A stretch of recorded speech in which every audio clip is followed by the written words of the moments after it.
जय हिंद दोस्तों। बीपीएससी शिक्षक भर्ती पेपर लीक मामले में जिन अभियुक्तों का नाम सामने निकल करके आया है और जिन बड़े नाम अभी तक सामने निकल करके नहीं आए हैं, जैसे अतुल प्रसाद, के पाठक, रवि भूषण, इन बड़े नामों का इंतज़ार सभी लोगों को है।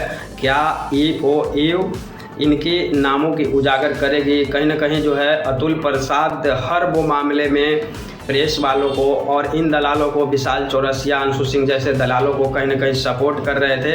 वीडियो के अंत तक आप लोग ज़रूर बने रहिएगा। आप सेटिस्फाइड हो जाइएगा कि अतुल प्रसाद इस पूरे गेम के मास्टरमाइंड हैं या नहीं हैं। तो चलिए स्टार्ट करते हैं। सबसे पहला जो सवाल है अभ्यर्थियों का कि पेपर लीक कैसे होती है, तो पेपर लीक अंशु सिंह जैसे, विशाल चौरसिया जैसे हज़ारों हज़ार की संख्या में अपने इंडिया के अंदर दलालों की संख्या है। इनकी परिचय कहीं ना कहीं बड़े बड़े अधिकारी, मंत्री और आपके प्रिंटिंग प्रेस जहाँ पे पेपर छपते हैं वहाँ पे इनकी पूरी तरह से कब्जा होती है और ये लोग डायरेक्ट वहाँ से पेपर को डील कर लेते हैं कि इतना पैसा देंगे और आप हमें पेपर दीजिए, तो वहाँ से इनको जो है पेपर दे दिया जाता है। और विभाग से भी डील होती है, जैसे कि एग्ज़ाम कंडक्ट करवा रही है बीपीएससी, तो बीपीएससी से भी डील हुआ कि इतना करोड़ देंगे और हम आपको सपोर्ट कर देंगे, पेपर दे देंगे, मदद कर देंगे।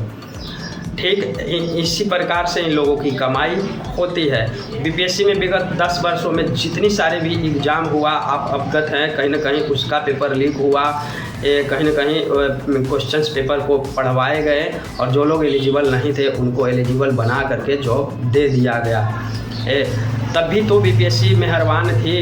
जिस प्रिंटिंग प्रेस में विगत 10 वर्षों से पेपर बीपीएससी का छप रहा था, प्रिंट हो रहा था, उसका ऑनर खुद ही जो है जेल का सज़ा काट चुका था और उसका जो प्रिंटिंग प्रेस है वो ब्लैक लिस्टेड था। ये बात सबको पता है, फिर भी बीपीएससी मेहरबान क्यों थी? उसको बार बार क्यों जो है पेपर प्रिंट करने के लिए दिया जा रहा था? ताकि ज़्यादा से ज़्यादा रुपया कमाया जा सके। इसके एवज में बार बार उसको पेपर दिया गया।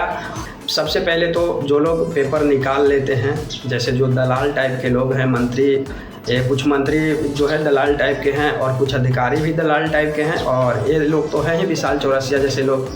तो ये लोग जब पेपर निकाल लेंगे तो पेपर निकालने के बाद सबसे जो बड़ी नीड होगी इनकी क्या होगी कि ज़्यादा से ज़्यादा पेपर को बेचो, तभी तो ज़्यादा से ज़्यादा जो है रकम इकट्ठा होगा। तो ये लोग सबसे पहले तो अभ्यर्थियों को खोजेंगे, पेपर निकाल लेंगे और कोई पढ़ने वाला ही नहीं रहेगा तो इनको पैसा कैसे आएगा?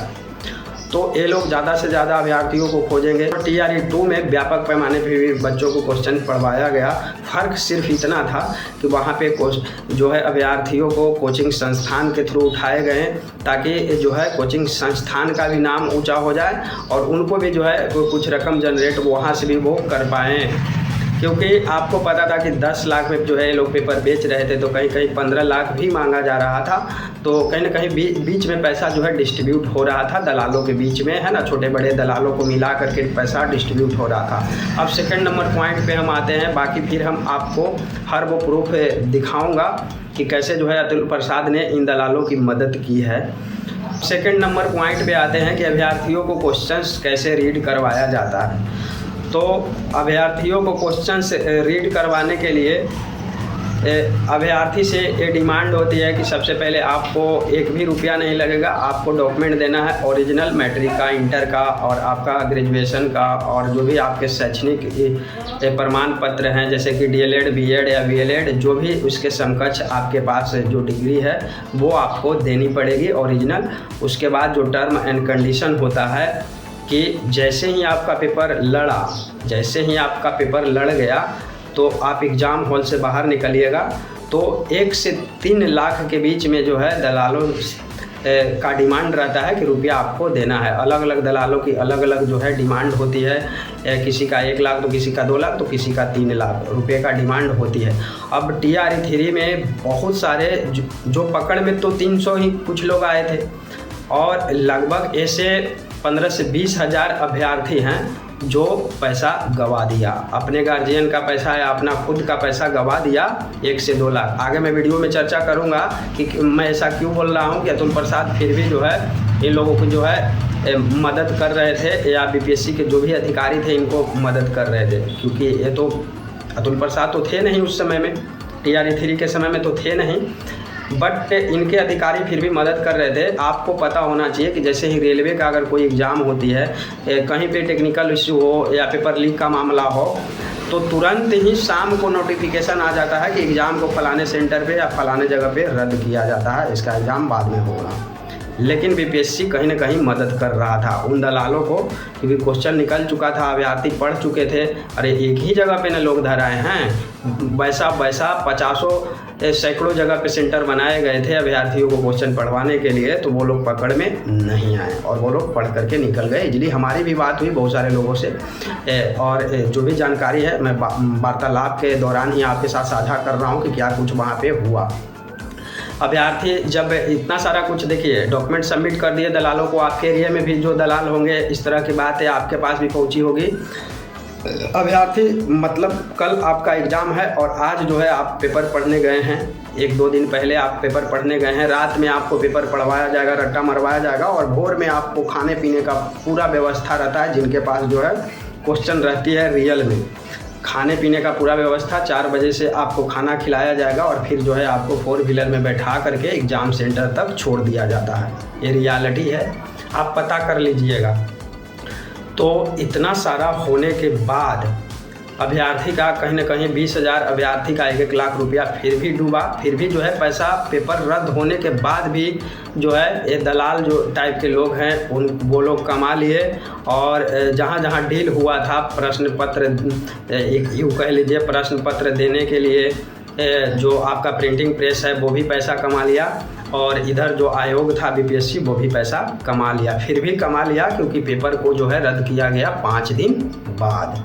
तो 5 दिन बाद, और दलालों का टर्म एंड कंडीशन होती है कि आप एग्ज़ाम से निकले, पेपर लड़ा, आप 1 लाख या 2 लाख रुपया उसी दिन आप दे दीजिए, और उसी दिन देना भी पड़ता है। यहाँ तो 5 दिन का समय हो गया था, तो तकरीबन सभी अभ्यर्थी पैसा अपना अपना गंवा दिए जो पेपर पढ़ने गए थे। तो ये तो उनकी परेशानी है। अब हम आगे बात करते हैं। अतुल प्रसाद TRE-1 और TRE-2 में बहुत सारे बदलाव किए। आपको याद होगा कि गेम के बीच में कहीं भी पॉलिसी नहीं बदला जाता है। जब गेम स्टार्ट हो गया तो पॉलिसी आप नहीं बदल सकते हैं, चाहे वो कौन बनेगा करोड़पति क्यों ना हो। ठीक है, उसके विपरीत जो है बीपीएससी के चेयरमैन अतुल प्रसाद ने कर दिखाया। एग्ज़ाम कंडक्ट करवाने के बाद शाम में आंसर की आता है, इतना फास्ट तरीके से होता है TRE-2 में, और उसके बाद जो है भाषा अर्हता वाली जो है क्राइटेरिया को हटा दिया जाता है। एक क्राइटेरिया हट गया। अब ऐसा क्यों होता है? क्योंकि व्यापक पैमाने पे जो अभ्यर्थी क्वेश्चंस पढ़े थे TRE-2 में, उनका कहीं ना कहीं जो है भाषा वाले में बड़े पैमाने पे लोग फेल कर रहे थे। इसके एवज में जो है दलालों की बात माननी पड़ी थी अतुल प्रसाद को, और जो है भाषा वाली अर्हता को हटाना पड़ गया था। TRE-2 में एक बात और आपने नोटिस किया होगा कि जब आप एग्ज़ाम सेंटर पे थे तो एग्ज़ाम को जो है कुछ घंटों के लिए पोस्टपोन्ड किया गया था। वो भी उन दलालों की वजह से ही हुआ था, क्योंकि बिहार में बहुत कम ऐसे सेंटर बनाए गए थे जहाँ पे बच्चों को क्वेश्चन पढ़वाया गया था, क्योंकि सरकार की प्रेशर थी। और ज़्यादातर जो है क्वेश्चंस बाहर में ही पढ़वाए गए, जैसे झारखंड और यूपी में पढ़वाए गए हैं। और क्वेश्चन जब पढ़वाए गए तो आने में जो है बच्चों को, अभ्यर्थियों को जो क्वेश्चन पढ़ने गए थे उनको जो है थोड़ा सा डिले हो रहा था। तो उसके एवज में जो है दलालों को बात माननी पड़ी अतुल प्रसाद को, और क्योंकि अभ्यर्थियों को तो वो बात मान नहीं रहे थे। अभ्यर्थी पर तो सीधा सीधा एलिगेशन लगा रहे थे, उनके ऊपर कड़ी से कड़ी कार्रवाई कर रहे थे, और उनको जो है ब्लैक लिस्टेड कर रहे थे कि नेक्स्ट एग्ज़ाम हम नहीं देने देंगे आपको, है ना। और खेल इधर ये कैमरा दिखा रहे थे कि हमारे सारे सेंटर पे कैमरा लगे हुए हैं, कहीं से कोई पेपर लीक का मामला नहीं आएगा, और पर्दे के पीछे एक खुद खेल रहे थे, खिलवा रहे थे अभ्यर्थियों को भी खेल जाओ। तो अपने अपने लोगों को अपने अपने तरीके से ये दोनों यूपी वाले के पाठक और आपके अतुल प्रसाद जी अपने अपने लोगों को यहाँ पे भरपूर मात्रा में पार्टिसिपेट करवा दिया। अब मैं के पाठक जी का नाम क्यों ले रहा हूँ, तो के पाठक अभी भी वर्तमान में भी पैसा कमा रहे हैं, और जब तक ये रहेंगे तब तक पैसा कमाएंगे, पैसा ये जनरेट कर पा रहे हैं। ऐसा मैं क्यों कर रहा हूँ, क्योंकि आपको पता होगा कि लगभग जो है ऐसे 20 से 30 हज़ार लोग हैं जो ज्वाइन किए हुए हैं TRE-1 और TRE-2 में, और ये बात 100% सही है। जो फर्जी डोमिसाइल बनाए हैं, जो कहीं ना कहीं बिहार के डोमिसाइल बनाए हैं लेकिन वो बिहार के हैं नहीं, ऐसे अभ्यर्थियों का बड़ा पैसा आ रहा है इनके पास। TRE 1 में ही सिर्फ 20,000 अभ्यर्थियों ने स्कॉलर बैठा करके जो है जॉब ले लिया था। अब वैसे आपने देखा होगा, ये आप रिपोर्ट देख लीजिए, आपको पता चल जाएगा। सिर्फ मुजफ्फरपुर एक ज़िला में 700 कुछ अभ्यर्थियों का थंब इम्प्रेशन नहीं मिला, वैसे 38 ज़िले हैं, तो आप काउंट कीजिएगा तो लगभग 20,000 लोग जो है का मैच नहीं कर रहा है। तो अब जो है लगभग ज़िलों में ये चीज़ें मैनेज होने लगी है, यानी कि पैसा जो है शिक्षा विभाग खाने लगी है। अब जो है लोगों को भगाया नहीं जा रहा है, क्योंकि हमारे एरिया में भी जो लोग हैं हमें पता है अब तक जो है घर को वापस नहीं लौटे हैं। बहुत सारे लोग लौटे हैं जहां हमें जानकारी है, और हमारे एरिया का अभी जो हैं वो अभी नहीं लौटे हैं। तो इंतज़ार है कि वो लौटते हैं, या 5-6 लाख जो भी चल रहा है वो दे करके अपना माइनेज हो जाएगा। तो ये लगातार अभी कमा रहे हैं, और ये TRE 1 वाला ही जो है चल रहा है। अभी TRE 2 वाला जो है थंब इम्प्रेशन वाली बात तो अभी खुली ही नहीं है। तो TRE 2 में भी अभी बहुत सारे जो है पैसा जनरेट कर पाएंगे KK पाठक। और KK पाठक को बार बार बोला जा रहा है कि जो लोग फर्जी डोमिसाइल बनाए हैं उनके ऊपर आप कड़ी से कड़ी कार्रवाई कीजिए, जांच करवाइए। दूसरी बात, जो फर्जी दिव्यांग सर्टिफिकेट बना लिए हैं और जॉब कर लिए, उनके ऊपर भी आप कार्रवाई कीजिए। बहुत सारी ऐसी जो है कार्रवाई करना है जो अभी KK पाठक से नहीं हो पा रहा है। सिर्फ इनका जो है उटपटांग चीज़ें जो है शिक्षकों के ऊपर चलते रहा है बिहार में, आप देख ही रहे हैं पर डे। वापस आते हैं अतुल प्रसाद के ऊपर। पहला आप बात याद रखिएगा, माइंड कीजिएगा। इन्होंने कहा था, ट्वीट करके जानकारी दी थी कि अगर शिक्षक भर्ती में कोई भी सेटिंग की बात कहता है तो चांद पे ज़मीन खरीदने जैसा होगा, जो कि ये बिल्कुल गलत साबित हुआ।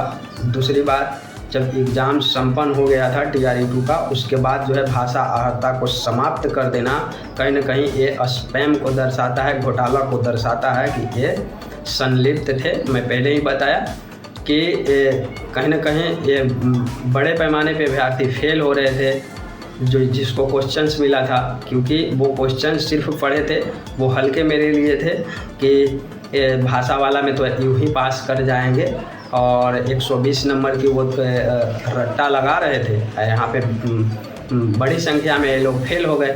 तो बड़ी संख्या में ये लोग फेल हो गए तो उसके बाद जो है इनको हटानी पड़ी अतुल प्रसाद को। अतुल प्रसाद जी इतने मेहरबान थे, ईमानदार आदमी थे। एक बार अब बातें रख दी गई थी कि हटा दीजिए साहब, तो हटा दिए। और आप तमाम अभ्यर्थी कोई सिंपल सवाल कर रहे थे तो आपके ऊपर कार्रवाई पे कार्रवाई चल रही थी इनकी। वापस से आते हैं एक बार फिर से अतुल प्रसाद के ऊपर। तो आप सभी को पता होगा दोस्तों कि लगातार किस तरह से TRE 1 और TRE 2 में बदलाव किए गए थे अतुल प्रसाद जी के द्वारा। और ये सारे प्रक्रिया हो जाने के बाद, यानी कि TRE 3 पेपर लीक हो जाने के बाद भी एक बार भी उनका कोई बयान सोशल मीडिया में नहीं आना, कहीं ना कहीं उनका चुप रहना कहीं ना कहीं एक घोटाला की ओर संकेत करता है दोस्तों। अंत में मैं एक बात कहना चाहूँगा दोस्तों कि अगर बिहार गवर्नमेंट की इसमें कोई रोल नहीं होगा, यानी कि पेपर लीक मामले में, तो समझिएगा कि इसकी जो है सत्यता की जांच 100% होगी। और EOU सभी जो जितने सारे भी अभी ब्लैक चेहरे हैं वो वाइट होंगे और आपके समक्ष आएगी और सब कुछ उजागर होगा। अगर बिहार गवर्नमेंट की इसमें संलिप्तता होगी, उनका कोई रोल होगा, किसी मंत्री का, किसी विधायक का, तो ये आप लोग कभी नहीं जान पाइएगा कि इसमें कितने सारे लोग थे। और जो लोग पकड़े गए, जिनका नाम सामने आया है, उनके ऊपर भी कोई बड़ी कार्रवाई नहीं होगी। और एक बात छूट ही गया था दोस्तों, एक बात और आप लोग समझ लीजिए कि जो लोग पेपर घोटाले में पकड़े जाते हैं उनके ऊपर जो धाराएं लगती है, 420 लगता है, 120 भी लगती है, 467 लगता है, 68 लगता है, 471 लगता है। ये सभी के सभी धाराएं नॉर्मल धाराएं हैं। मैक्सिमम जो है इसमें जो है 7 वर्षों की सज़ा होती है और कुछ रुपयों का आर्थिक जुर्माना लगाया जाता है। वो कोई फिक्सेड नहीं है, यानी कि कोर्ट जितना चाहेगी उतना जुर्माना लगा सकती है। तो आज तक पूरे देश के अंदर यूँ कह लीजिए कि पेपर घोटाले या जो है जितने सारे भी इस तरह के कारनामे होते हैं, तो ना तो केंद्र सरकार ने इसके ऊपर कोई कानून बनाया और ना ही तो बिहार से लेकर के कोई भी अदर स्टेट जो है इसके ऊपर कोई भी कानून अब तक नहीं बनाया है कि ऐसे लोगों के ऊपर कड़ी से कड़ी कार्रवाई हो और फांसी जैसी सज़ा का प्रावधान हो या आजीवन कारावास का प्रावधान हो। ऐसा कोई भी कानून कोई भी स्टेट अब तक नहीं बना पाई है। तो मैं उम्मीद इतना ही रखूँगा दोस्तों, और आप भी उम्मीद इतना ही रखिएगा कि अगर ये सभी लोग पकड़े जाएंगे तो आने वाले दिन में जो है पेपर लीक की समस्या ख़त्म हो जाएगी बिहार से। अगर ये सभी लोगों का नाम सामने नहीं आया तो आप समझ लीजिएगा कि जिनका 1 लाख 2 लाख 3 लाख तक रुपया डूबा हुआ है, जो क्वेश्चंस पढ़ने गए थे, दोबारा से फिर वो क्वेश्चंस पढ़ने जाएंगे और उनको इन्हीं लोगों का टीम जो है उनको क्वेश्चन पढ़वाएगी और हर बार ये प्रक्रिया चलता रहेगा, सालों दर सालों चलती रहेगी। धन्यवाद।